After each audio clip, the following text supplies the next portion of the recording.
Hello students, I am Akhilesh Kumar Soni, your online English teacher. Today I am going to teach you something about synthesis.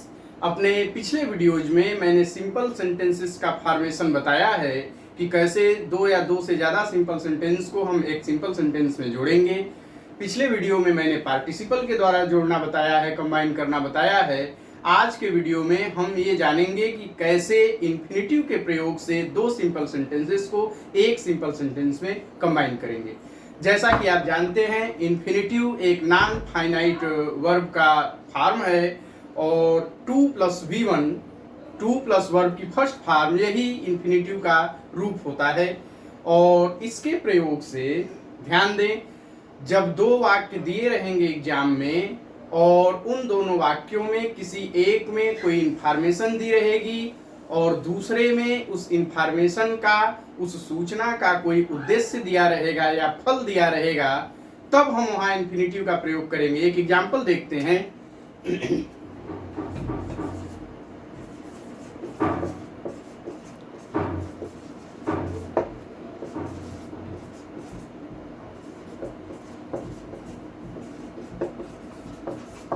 पहला sentence कहता है ही goes to school और दूसरे sentence में लिखा है he wants to study.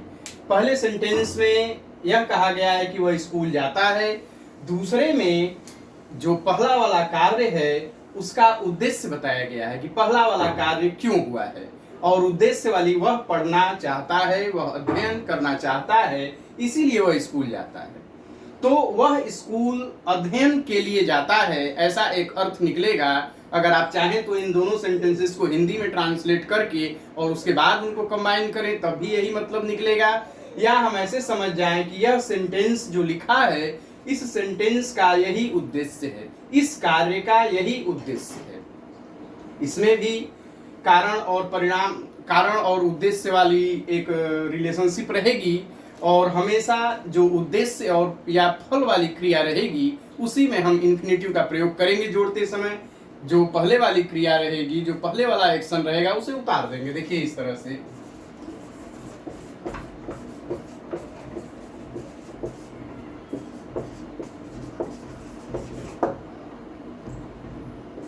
He goes to school to study, वह school जाता है अध्ययन करने के लिए। पूरी तरह से आप देखेंगे कि जो इन दोनों सेंटेंसेस का मतलब है वही इस सेंटेंस का भी मतलब है। तो इस प्रकार से हम दो वाक्यों को हमने सिंपल सेंटेंस में इन्फिनेटिव के प्रयोग से जोड़ दिया है। एक और एग्जांपल देखते हैं।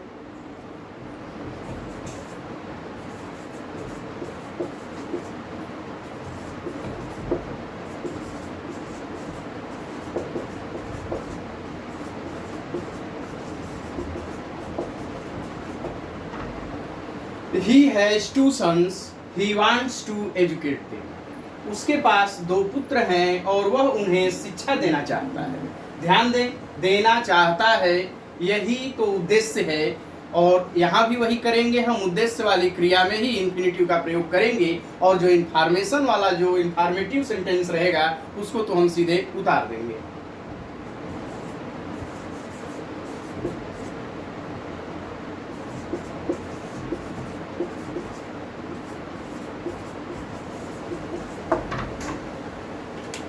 इस प्रकार से देखिए, ही has two sons to educate, उसके पास दो बेटे हैं शिक्षित करने के लिए। सेंटेंस का वही मतलब है जो इन दोनों सेंटेंसेस का था। एक बार फिर आप रिमाइंड करिए, इन्फिनेटिव के प्रयोग से दो सेंटेंसेस को हम तब कंबाइन करेंगे जब किसी एक सेंटेंस में कोई सूचना दी रहेगी, कोई बात कही गई रहेगी और दूसरे सेंटेंस में उसका उद्देश्य रहेगा। और जोड़ते समय, सिंथेसिस करते समय हम उद्देश्य वाली क्रिया में ही इन्फिनेटिव का प्रयोग करेंगे।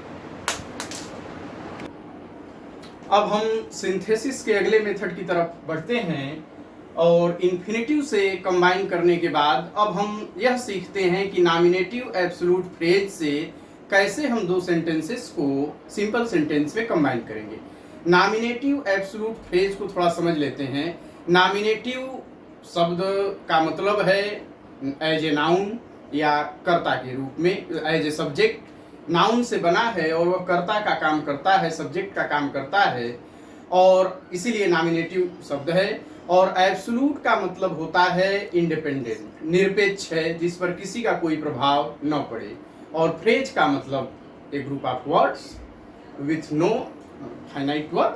तो नॉमिनेटिव एब्सोल्यूट फ्रेज का जो कलेक्टिव मीनिंग होगा वह यह होगा कि ऐसा सब्जेक्ट, ऐसा नाउन जो कि वाक्य में स्वतंत्र हो, वाक्य के टेंस से उसका कोई मतलब न हो। एब्सोल्यूट फ्रेज का मतलब यही है कि वो एब्सोल्यूट है, जो सेंटेंस का टेंस है उससे एब्सोल्यूट है, इंडिपेंडेंट है। और nominative absolute phrase active voice जब वाक्य रहेगा तब हैविंग प्लस वर्ब की थर्ड फॉर्म लगने से बनता है। पैसिव वॉइस में having plus being plus verb की थर्ड फॉर्म लगने से बनता है। और यदि मुख्य क्रिया बी है तो ये बीइंग लगाते हैं, तब नॉमिनेटिव एब्सोल्यूट फ्रेज की रचना होती है। अब ध्यान दें कि नॉमिनेटिव एब्सोल्यूट फ्रेज से हम क्यों दो वाक्यों को जोड़ेंगे। तो हम चलते हैं अपने पिछले वीडियो की तरफ, जो पार्टिसिपल से हमने कंबाइन करना बताया है। उसमें हमने आपको बताया है कि पार्टिसिपल से प्रेजेंट पार्टिसिपल और परफेक्ट पार्टिसिपल दिमाग में रखते हैं। सबसे पहले प्रेजेंट पार्टिसिपल की बात करते हैं।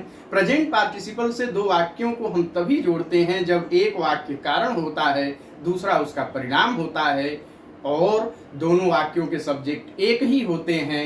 फिर कारण वाली क्रिया में हम प्रेजेंट पार्टिसिपल का यूज करते हैं। उसके अलग वीडियो भी हैं, मैंने भी बनाए हैं, आप देख सकते हैं। तो प्रेजेंट पार्टिसिपल से जहां हम वाक्यों को तब जोड़ते थे जब दोनों वाक्यों के सब्जेक्ट एक रहते थे, यहाँ यही डिफरेंस है। दोनों वाक्यों के सब्जेक्ट एक नहीं रहेंगे, बाकी एक वाक्य कारण होगा, दूसरा वाक्य उसका रिजल्ट होगा, ये सब शर्तें रहेंगी।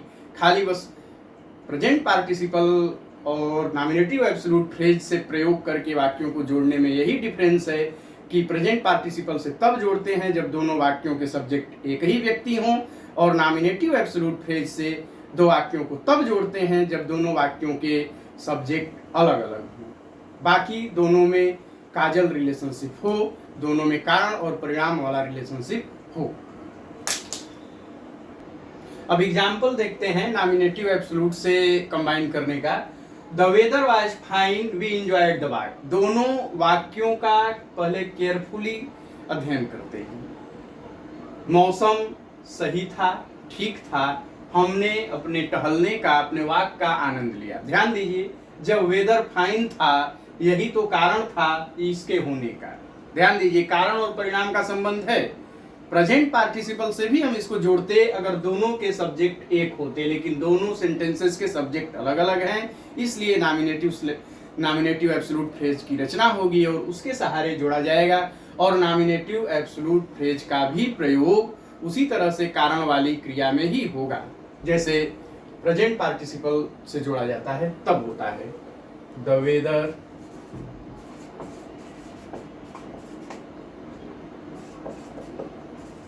being fine, we enjoyed the walk. The police arrived, the thieves fled. Police आ पहुंची, चोर भाग गए।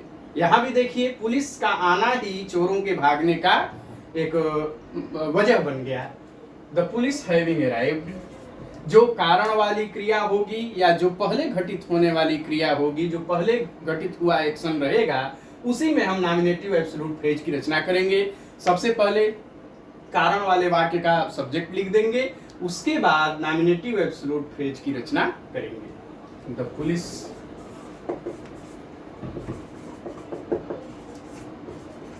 Having arrived, the thieves fled. The sun rose, the fog disappeared.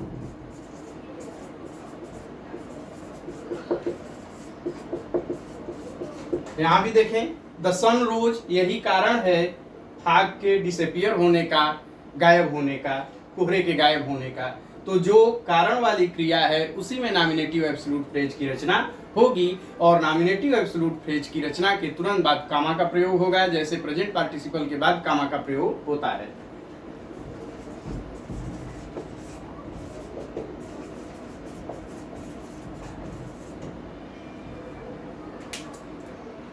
The sun having risen the fog disappeared. सूर्य के उदित होने पर, सूरज के उदित होने पर कोहरा गायब हो गया, छट गया, ऐसा अर्थ कर देंगे। यहाँ पुलिस के पहुंचने पर चोर भाग गए, और यहाँ मौसम के सुंदर होने पर, ठीक होने पर हमने अपने टहलने का आनंद लिया। I hope you have been able to understand the process of synthesis by using infinitive and nominative absolute phrase. If you like this video, please like, share and comment, and don't forget to subscribe my channel.